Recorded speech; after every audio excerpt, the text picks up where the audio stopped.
India சமகாலங்கள்ல எதிரிகளுக்கு குடுக்குற அடிக்கு ஈடு இணையே கிடையாது. எப்ப அடிக்கிறோங்கிறது முக்கியம். அதே மாரி என்ன மாரியெல்லாம் அடிச்சோங்கிறத எப்ப சொல்றோங்கிறது முக்கியம். ஒவ்வொரு செயல்களும் மைலேஜ் எடுக்கணும். அப்படி ப்ராப்பரா எடுத்தா மட்டும் தான் நாடு வளர்ச்சிய நோக்கி முன்னேறி போய்க்கிட்டே இருக்க முடியும்.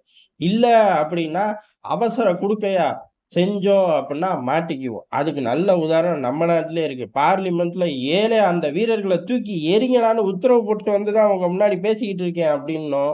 ஆனா கடைசியில என்ன ஆச்சு? ரிவர்ஸா தான் ஆச்சு. அந்த மாரிலாம் இப்ப இருக்கா அப்படின்னு கேட்டா, இப்ப அப்படிலாம் ஒண்ணும் கிடையாது.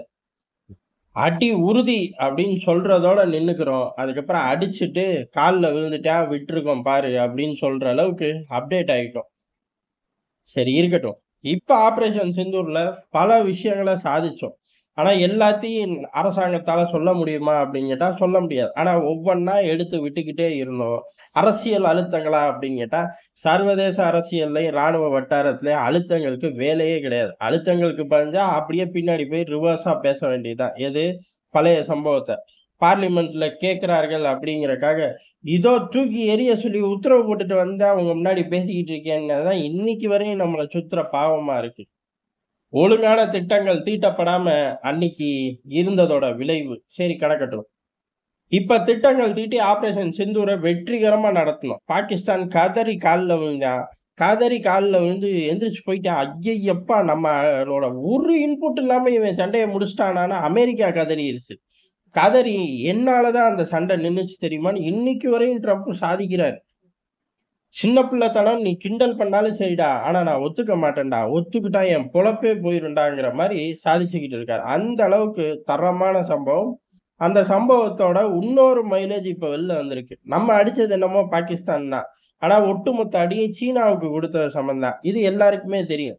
இன்டர்நேஷனல் அரசியல்ல இருக்கக்கூடிய குட்டி குழந்தைக்கு கூட தெரியும். காரணம் என்ன? பாகிஸ்தான் யூஸ் பண்றது அப்படிங்கிறது சீன ஆயுதங்கள் தான்.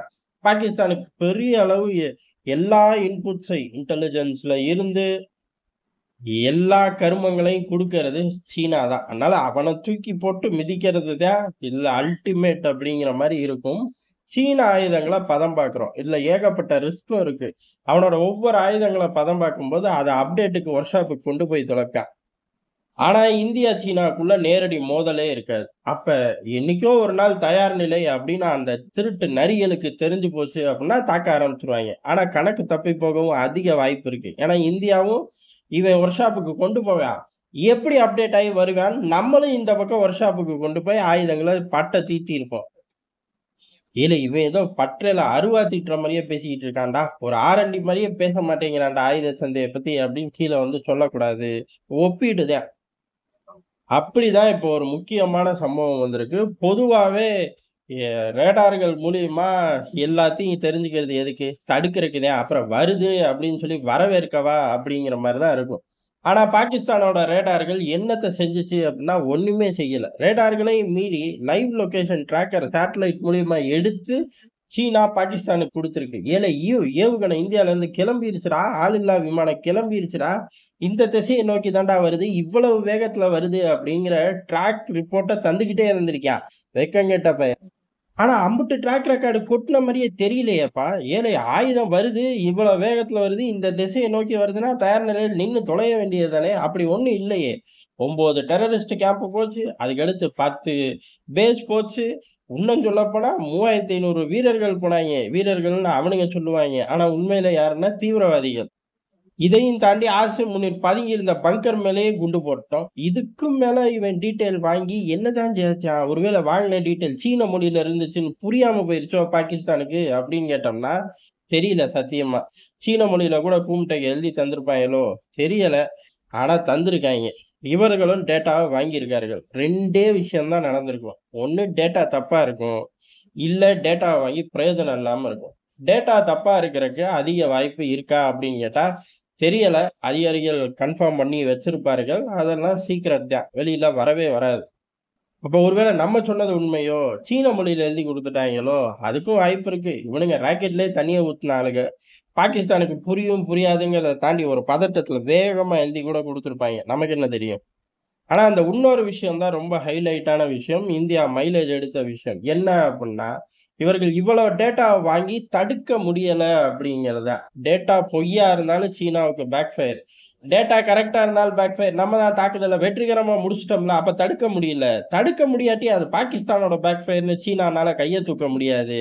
டேட்டாவும் நீ குடுத்தது தான், ஆயுதமும் நீ குடுத்தது தான். அப்ப 2மே பெர்ஃபார்மன்ஸ் அப்படிங்கிறது குப்பை தொட்டி. குப்பை தொட்டி. அந்த அளவுக்கு ஒரு தரமான சம்பவத்த தான் ஆப்பரேஷன் சிந்தூர்ல பண்ணியிருக்கோம். இருந்தாலும் இந்த டேட்டாலாம் இனிமே எடுக்கக்கூடாது அப்படிங்கிறதுல இந்தியா இப்போ ஒர்க் அவுட் பண்ணிக்கிட்டு இருக்கு, இந்திய ராணுவம்.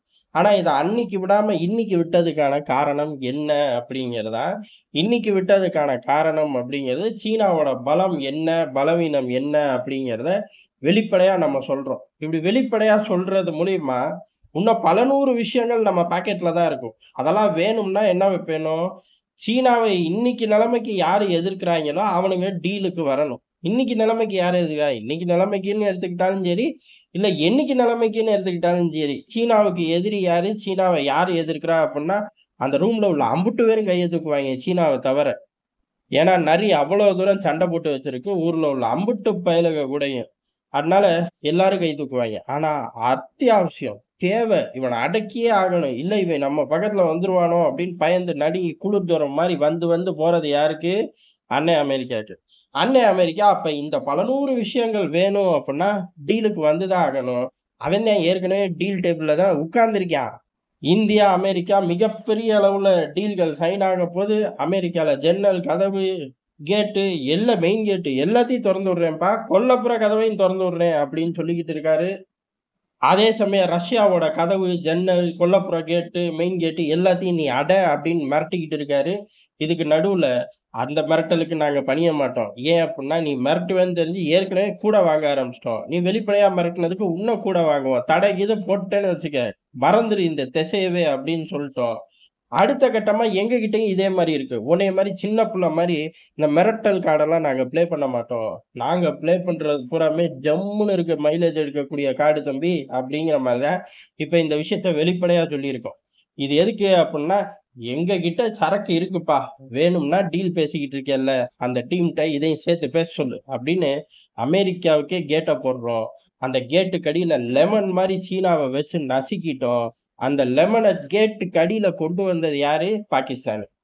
ஒரே நேரத்துல எதிரிகள் 2 பேரையும் வச்சு செய்கிறோம். அதே சமயம் அடுத்த கட்ட டீல்கள நோக்கி அன்னை அமெரிக்கா கூட இதையே பயன்படுத்திக்கிறோம். இப்பேற்பட்ட மைலேஜ சமகாலங்கள்ல எடுக்கக்கூடிய ஒரே நாடு இந்தியா. நீ இப்படிதான் தூக்கி வச்சு பேசுவ அப்படின்னு சொன்னாலும் எதார்த்தமான உண்மை இதான்.